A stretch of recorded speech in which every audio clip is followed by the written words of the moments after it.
Okay, reviews. We've got like 20 minutes, hopefully.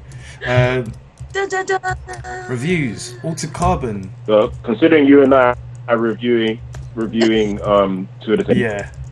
Double team that and get the head out. Let's do that. Alright, Altered Carbon, season 2, episode 1.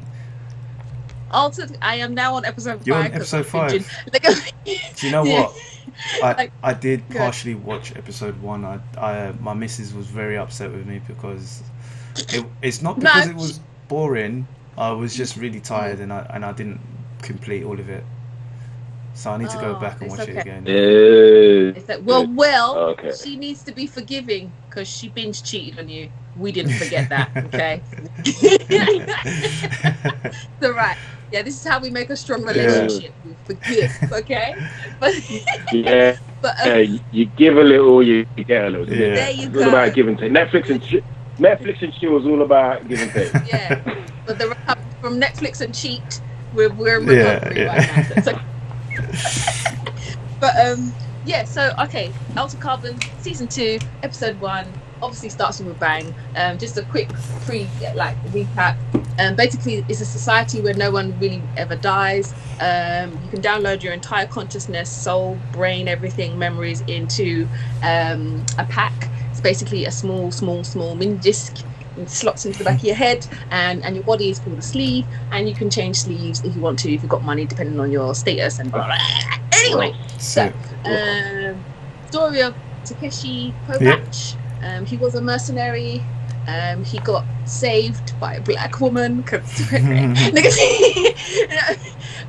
saved by a resistance. Basically, this woman who actually made the discs. She was like, oops, didn't mean to do that. Obviously governments took it and misused it, and she was like, no, nobody deserves to live forever. It's wrong and it's bad for you. So she's trying to destroy her own creation, basically. She gets lost in season 1, and Kovacs has been looking for her ever since. So season 2, Anthony Mackie is now Takeshi Kovacs, okay? Got his skin and teeth.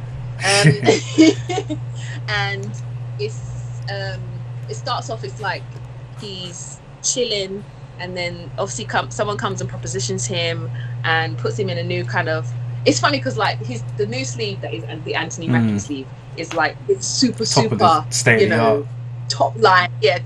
It's got like magnetized weapons, like recoil flicks. I was like, oh, this is cute. So he puts his hand out and the gun comes to him. Interesting. It's pretty sick. It is really good. But it's obviously each actor plays Takeshi differently.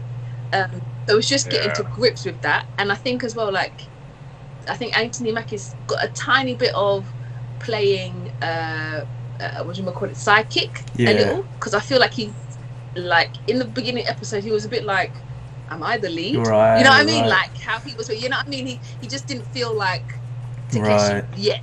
You know what I mean? And it's just like and obviously now I've been watching it during the actual season, he's starting to get a bit more comfortable into who the character is. More comfortable. Story's progressing. His love, Falconer, she's back. She's back. Nice. Okay, I'm not saying how, I'm not saying when, I'm not saying where. Know she's about.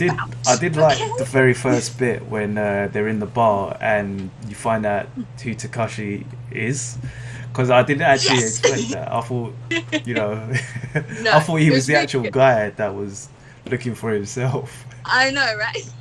No, it was really good. Like Altered Carbon always do this thing where they're doing like you just never know what's going to happen or what's happening. They've always got like unexpected twists, and it's nice because you just get to enjoy the story rather than be like, oh, that's going to happen, or that's that person. You're like, oh, rah, I really didn't see that coming. So it's just really nice to just sit back and be like entertained for a little while. Nice.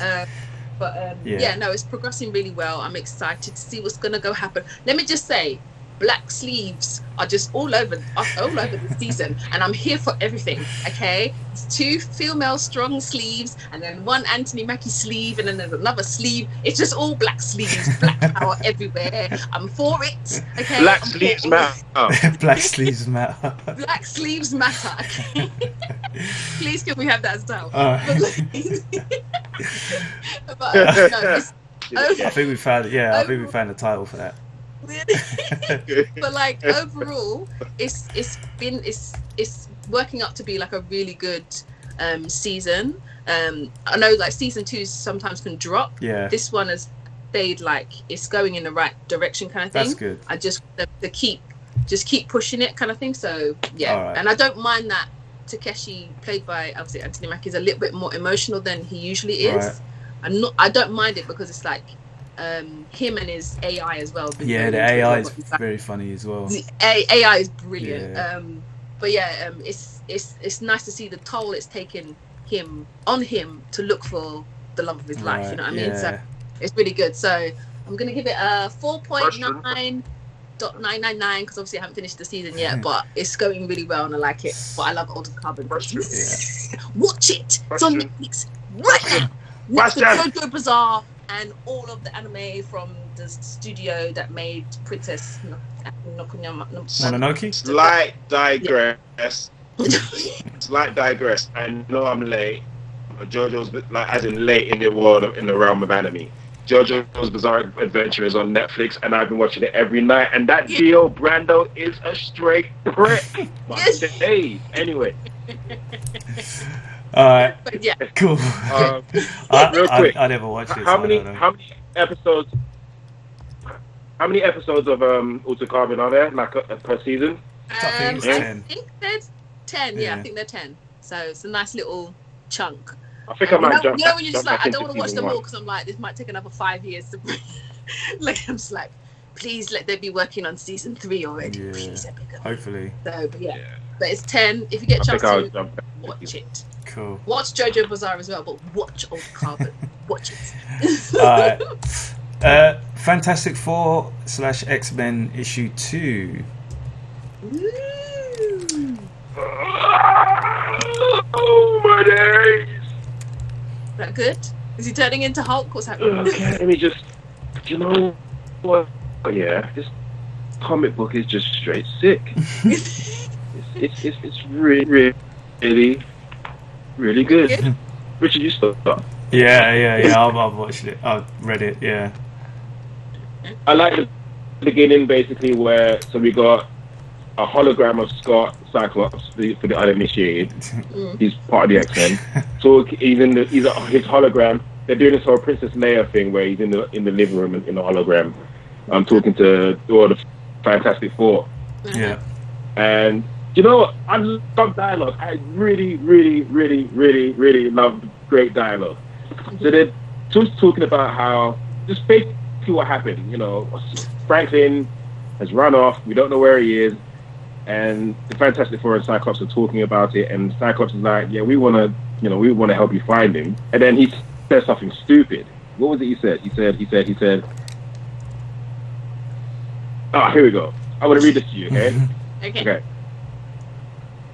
Read. We respect you and everything your team has done. Yeah, you know, okay? Yeah. We respect you and everything your team has done for the world of humans and mutants. So believe me when I say your children are not here. And to be perfectly clear, Krakoa is Franklin's birthright, but not Valeria's. Because basically Franklin and Valeria have gone missing. Yeah.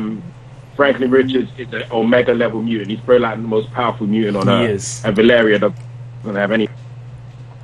And Valeria doesn't have any power. She's just probably smarter than her dad. But Yeah. they won't allow her to sometimes express that she's that smart. Anyway, so Cyclops carries on and says, "We're not an island of runaway. We're not an island of runaway humans. Of course, we'd let you know if." And then Sue Storm cuts him off and is wait. So one's better than the other. Is that it? Sue. Of my children, you value the life of Franklin over Valeria. My genius daughter wouldn't be allowed in your paradise compound because she's not pure enough for you. Not mutant. You value her life as less. All your actions make it perfectly clear. So tell me, Scott, why should we believe you? And that was a mother lion just she poured into him. It was brilliant. That was like the first page. Yeah, literally. Ready. They got you sucking you in. Sue Storm is really written well in this. She's really written well. She's like, she's like how a mother would be if this kind of stuff was happening. And you kind of feel it as well, man. Yeah, it's a bit weird as well because you can kind of see. Obviously, you're reading the comics, so you can see what's happening anyway. But you can really imagine if she didn't know what was happening. This is how she would be, and they're kind of both right in a sense. But yeah, Scott shouldn't have said what he said like that. Shouldn't have said what you said. No, he shouldn't have said that. Phrasing is everything. Yeah. But what I liked about it as well is that they're actually talking about it, and then I think it's later on in the comic, Scott is talking to Magneto. Oh yeah. And basically, what is it? They're kind of talking to each other, discussing like what they should do, if they should go off and look for the kids. Because basically they don't know where they are, so they're trying to go back and figure out what happened to them, where they were last seen and things like that. So where is it? Okay, so sorry. Professor X is like 1,000 miles north, 2,200 miles west of us. Magneto's like, we should assemble a team. Cyclops, I'll join you and whoever you think. And Cyclops is like, wait, we still haven't discussed the Fantastic Four. They think we have their children. That means Krakoa is in danger. Professor X is like, there's a strong possibility that the Reed's children will be where Kitty is. Cyclops is like, they'll be here before you find the kids, Professor. You didn't see Sue Storm's eyes. I'm telling you, as a father, if I suspected someone took my children, I'd move heaven and earth to get them back. Honestly, I'm surprised they're not here already. And Emma Frost is like, I do hate to say it, but Scott is correct. Before you send the team, we need to plan to repel an attack from them and defend Krakoa.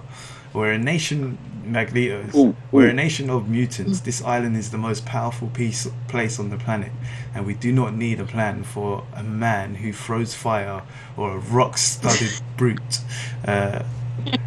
Nightcrawler chimes in, that may be true, my friend, but you can't plan for the mind of Mr. Fantastic. He can do most anything he wishes, or be most anywhere with the Invisible Woman.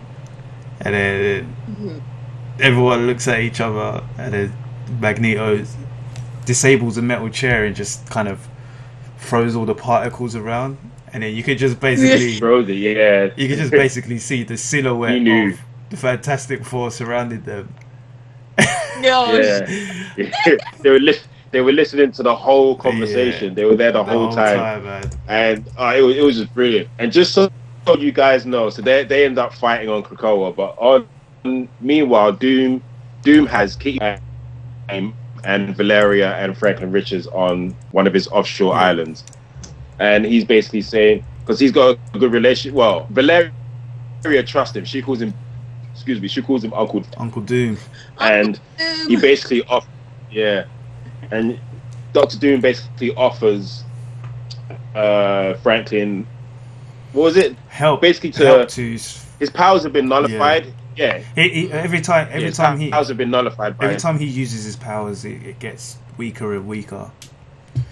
You're saying that. Okay. And he feels, and Franklin feels like his dad won't help instead of not being able to. Yeah. So Dr. Doom is basically offering to help because he's obviously got his own agenda. But yeah, I think it was Valeria who said, "Oh, he's obviously going to want to try and do it because he wants to be better than dad."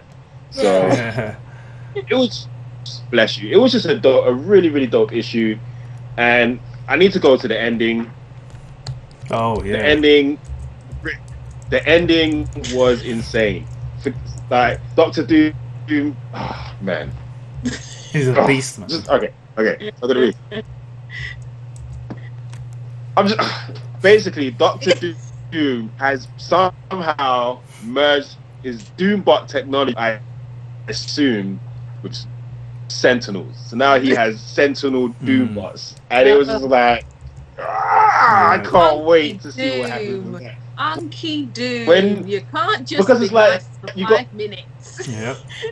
It's like you got the X-Men who like fight Sentinels, and then you got the Fantastic Four who fights Doombots. And they thought, why not Sentinel Doombots? That is, let's put them together. They're doing the fusion dance and shit. And it was such a good issue. Like it is literally a page turner. I cannot wait for book 3, issue 3. I'm loving what's going on. I'm behind on Fantastic Four, but what I have read is great. Yeah, same. I'm an issue or 2 behind X-Men, but everything X-Men right now is amazing. The fact they've mixed these 2 comic books together to bring you this is just it's genius. It's such a good work. I want to go back a bit, share one flirty bit with Emma Frost and Emma Frost and Scott. So when they were in the meeting before they found out that the Fantastic Four were hiding in the meeting, so Cyclops shows up and Emma's like, "Look at you, Mr. Summers, in the chambers with the upper class. Does it kindle any desire to be on the Quiet Council?" And Scott says, "Absolutely not. You know me, Miss Frost. I live to serve." And I'm like, "Oof, it's getting hot." Yeah. It kind of worked. You have to kind of see it with the panels, but like they're doing this thing in X-Men with Emma Frost, Scott, Jean Grey, and Wolverine, and it's weird. Yeah. It's funny to read. Yeah. But even in the next issue, which I'm going to talk to you about in a bit, I'm like, what is? Are you going to tell us something? Are you just going to leave it ambiguous? Well, you know what I mean? Let's talk about Jean Grey and Emma Frost for a second, because we just had a giant size X-Men issue 1 of Jean Grey and Emma Frost, and this issue was amazing. Like, nice. Wasn't it brilliant? Huh? Do you know what? I said, wasn't it brilliant? It was fantastic, man. And like, I have to quickly say, so this comic, it had to be written. This is where like I don't like it when people look down on comic books. This story of this comic had to be written, but there is little to no dialogue in this comic. It is all imagery, but it tells such a potent story, and all with imagery. Yeah. So the whole point of this giant size series, because there'll be different giant size books, the whole point of this is to showcase the talented artists, their work, basically. So all of these issues will have an amazing artist in there, and like Karen was saying, this book is just, there's little dialogue in there, but the artwork on this is Jesus. It's fantastic. Okay, show you something. Can I show you something? Anybody who knows for those of you that we were watching, when these 2 are like boys, you need to go get this comic. Okay, I'm just saying. For those of you who are like, for those of you who are watching us, like that alone, I don't know if you can see that. It's just a blur of colors. It looks like, but if you see it properly, that is just. Yeah. I can't talk, man. Too. So, Rich, you were saying. Colors. Sorry, just one thing. So yeah, this book basically is about Storm. Something's gone wrong with Storm. She's been found, and she's got blood running from her nose. So what happens is my nose is bleeding. So what happens is Jean Grey and Emma Frost needs to go into her mind to find out what has happened to her. So they both kind of use their psychic. They're both kind of preparing to go into her mind, and Emma Frost is Jean Grey's got her hand over her, and she like looks at Emma Frost, and Emma Frost has just got a flask, just taking a sip, It's a taking swig. a swig, and she's got her hands like that, and it's like, what? So both of them go into her mind, and just even like the sequence of it kind of it's just amazing. Like you can actually see stuff happening rather than you're seeing a still image, but your mind is making you see them warping into her mind. Yeah. And then they find a tree. Basically, they're in a field, and there's one tree with Storm's headpiece thing on the top, and basically they're just trying to walk towards it. Do you know what? I really can't describe it. It's something. Yeah, it's so visual, but it's even hard to explain. You'd have to kind of see it. They walk towards this tree that's got like Storm's crown on it. It is a crown, isn't it? Yeah. And then it kind of manifests. Oh, this is insane. It kind of manifests into like these two lions, one with like long white hands, one with no hair, and they're kind of leaning on each other, like you lean on someone's shoulder or whatever. Yeah. And it's got this weird image of like two question marks with a silhouette. I can't even explain that silhouette of Storm. And Jean kind of just minds. It's basically the lions basically are questioning who they are, because the lions recognize her. So the lions I guess they represent Storm. And Jean Grey is like, she does like a gas thing that says friends, but then the ground, the dust comes up, and it's an old image of Storm and Jean Grey like hugging each other, and then you see the lion. I love how honest Emma Frost was. Well, you see the lion smile, and then the other lion looks at Emma Frost, and you just see Emma Frost like the same sand attacking. Kind of makes her face. Yeah, she's like, well, like, what you gonna do? So then the lion changes into snakes, and it's and then it attacks Emma Frost. She ain't been a friend. She ain't been a friend for a long time. We ain't trusting her in the visual mindscape of me, Storm. There we go. Haven't got the audition yet. It's coming. There's one scene where Jean Grey saves Emma Frost, and there's that, with Jean Grey's face in a circle, and you can see her lip, her just the top lip, just like kind of raised up. I think that's my favourite bit of that look. That's one of my favourite looks I've seen. She's got really good nails as well. Like a subtle detail, isn't it? Just that subtle detail. And you guys gotta read it, man. You definitely gotta have a look at this.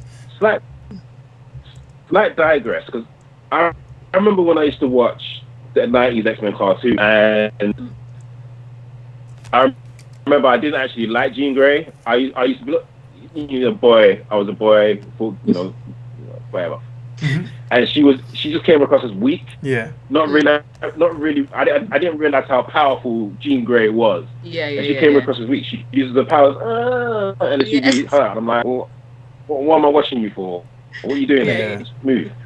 When I was younger, and she wasn't in it for that spell, for that season, because she'd gone to space or whatever. I was like, all right, cool, no Jean. Let's do this. But I would really love to see an animated show where we really see how powerful Jean Grey is. I think the closest we got was X-Men Evolution. I don't know if you guys ever watched that, but Jean Grey came across as quite powerful in that one. Right, I would love to see her in an animated cartoon. Love to hear an animated cartoon, just really going nuts with her powers, but in control, This kind of Jean Grey cartoon. Yeah, she's anyway, she's been written pretty well now I think. In X-Men, really well. Thumbs up for those comics. Definitely. Last one. Yeah. last one for the comics, and then we go on to the pull list. X-Men issue 7. Did you read that as well, Karen? No, I'm behind. I think I still got to read issue 6 as well. 6 as well, I think. Okay. Which one was 6? 6 was Was that Mystique? Yes, the Mystique one. I think. Oh, okay. Yeah, Mystique? I haven't read 7 yet. Yeah, I think it was the Mystique one. 7. Yeah, I haven't read that. 7. This one's all about the Crucible. So basically, this one is very deep, really deep, man. So it's gone from visual deep to like dialogue deep. It is dialogue deep. So it kind of starts off with Wolverine and Cyclops on the moon, actually, and Wolverine's in his dressing gown that's the same colours as his has his suit, like yellow and black. Hilarious.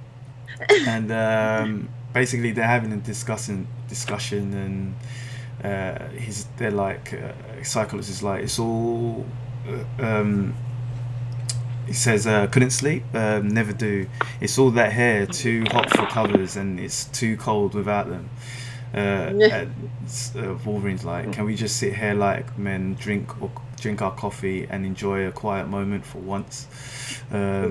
Basically they're talking, it's a really good dialogue, and they're talking about the Crucible, and you kind of don't know what the Crucible is at the moment, but they're having a nice little conversation, and they're talking about Crucible and how they both don't like it, but they're not in the council, so they can't really do anything about it, really. So Cyclops is like, you and I never had a problem making judgment calls in the past and deciding what's right and what's wrong. Except for Schism. Sorry? Except for Schism. Remember when X-Men Schism? Yeah, true. Remember that some years back? True. Where they I'm just saying. Yeah. Know your comics, people. Know your comics. Wolverine's like, not sure that's something we should hang our hats on, Slim. Look, there's no getting around the fact that we have to have a way to deal with this particular problem. There's no avoiding it, but do I have a choice? No. But if you're looking for absolution or some kind of answer from on high, you're talking to the wrong guy. Go find the priest. So that's what he tries to do. He goes and looks for Kurt Wagner. There's one actual bit where you see Douglas talking to Warlock, but then Warlock disappears, and there's a face he's talking to Warlock, and it looks like a face of Krakoa, and then it disappears. So there's something weird going on there. So Scott finds Kurt Wagner, and they're basically talking about just about religion, and it seems like Kurt might actually start something, so keep an eye out on what Kurt might be doing later. Then basically you have I forget his name, Exodus. So Exodus is there, and he's talking to the young children of Krakoa, and this is actually what's that? I said, such good names. I love these character names. So he's talking to them, and he's like, our first Crucible, which is what we named this glorious thing, but can you tell me what Crucible actually is? And one kid's like, I think it's where a broken mutant has to die so they can be an unbroken mutant. Is that right? Exodus is like, your answer has the ring of truth, but not the whole truth. Would you like to hear the whole truth? And the kid's like, I think yes. And then it's like, then listen closely, children, for this is truth. It is the story of a woman. Her name was Scarlet Witch. And the kids are like, Pretender, stop, don't say her name, Pretender. So she's basically like Candyman now. She's like the monster. Oh, wow. Yeah. Wow. So they're like, of course, he's like, of course you know her. We all know her. Her and her great sin. She erased the powers of 1 million mutants. She made mutant into man. She's made so many of us less. She spoke the words. No more mutants. The kids are saying, no more mutants, no more mutants. And sentenced 1 million of us to hell on earth, trapped in a body that was a prison. Can you imagine being able to do such wonders and then having your gifts stolen from you? And why? Because she thought it was the right thing to do. Because she knew what was best. That's what they do. The worst of them. They decide that what's right for all of us. How to talk, how to think, what to believe. But what do we say to them? What do we say to her? No more. The kids repeat, no more. Oh, little cult. Yeah, pretty much. It is pretty much a cult. So everyone gathers together and basically, what's her name? Paige Gonthor? Melody Gonthor. Okay. She was one of the mutants who lost her powers. Oh, no. And basically what the crucible is that you have to challenge Apocalypse to a fight. Alright, good luck. A sword fight to the death, basically. Okay. And if you lose, if you're deserving, you die and then you get reborn into a mutant. Wow. And if not, then you stay human. So it's a brilliant, it's a good read. It's not as hectic as the last issue was with everything going on with Raven. But this one is it does set up for some. It sets up some crazy ass things for the X-Men. I kind of like it in comics when there's kind of like that downtime where it's just like something big has happened and then they just talk and then it sets something else up. Yeah. I love that. Yeah. I love that in comics. Yeah. And I can't wait to read this one, man. I'm not even sure if I've got it yet. I'm actually going to check my stack and see if I got it. Yeah. There's some free heavy books you got going on there, guys. One thing I will say about this book as well is the dialogue that Apocalypse gives. Like he's really kind of like making sure that she is doing what she wants. Like this is he's really teasing her in that respect. He's cussing her off as well, but yeah, he's I don't know. I'm gonna read it. I need to read it for you. I'll quickly read it. You're gonna read it. All right. So I love Apocalypse. he says, "What's your name?" Arrow. He's like, "No, Arrow. Arrow is a mutant name. I see no mutant standing before me. Perhaps you were born a mutant, but the humans stole that from you, and now in all the ways that matter, you are as they are, aren't you?" She's like, "Yes." "Then tell me your name." Melody Golfer. Golfer, a powerful mutant family, a great name. What a disappointment you must be. And her brothers and sisters are there. It's obviously Cannonball and Sam Gunthar, who's Cannonball, Joshua, Paige, they're all there as well, and they're getting really angry because of what he's saying to her. And then he's like, "Can you stand the disappointment? Can you abide what they did to you?" She's like, "No. Look around you. Look closely. These are a people willing to fight to the very last, want to preserve our way of life, to fight and die for one another. And this is why we do not accept those like you, simply killing yourselves to be reborn as something better. It's a surrender, and those days are beyond our people. Do you understand?" It's like, "Yes." "So what do you want, Melody Gothar? Why are you here?" She's like, "To fight and die for my people, like a mutant." He's like, "And pick your sword." And basically they fight, and yeah, it's a pretty brutal fight. Like, don't tell me what happens after that. I want to read it. Yeah. It sounds like a dope issue. It is a dope issue. Sorry, I can't do the voice, Sean. I won't be able to do the voice. Sean and Kieran and Keith. Yeah. But yeah, definitely grab this book. And yeah, it's a 5 for me, man. Definitely. Wow. Yeah. That was I think these were 5s as well. Just so we're clear. Yeah. They were 5. 5. Definitely. Amazing.